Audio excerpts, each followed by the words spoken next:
Monsieur le Président. Bonsoir, je suis prêt à répondre à toutes vos questions. Plus de 3 heures d'interview et de nombreux sujets abordés avec le chef de l'État, à commencer par l'Ukraine et l'annonce de nouvelles sanctions si la Russie n'accepte pas la demande de cesser le feu de l'Union européenne. Notre volonté, en effet, si elle confirme le non-respect, c'est de prendre des sanctions à nouveau. On en a déjà pris plusieurs douzaines. Dès maintenant ? De les prendre dans les prochains jours. Des sanctions et la possible création d'un parapluie nucléaire européen piloté par la France.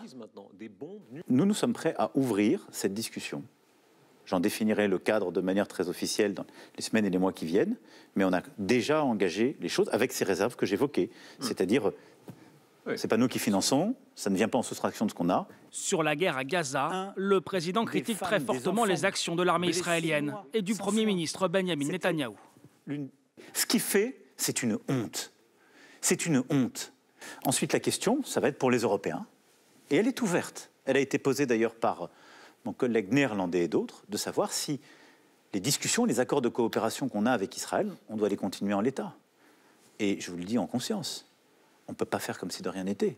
La politique étrangère, mais aussi nationale, avec le projet de licenciement massif d'ArcelorMittal et la colère des salariés du groupe.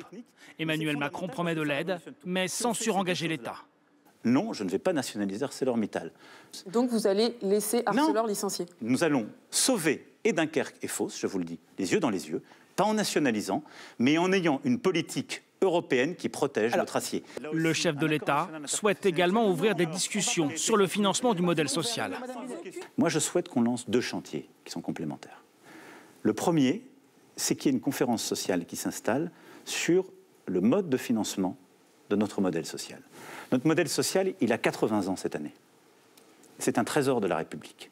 Simplement, son financement repose beaucoup trop sur le travail.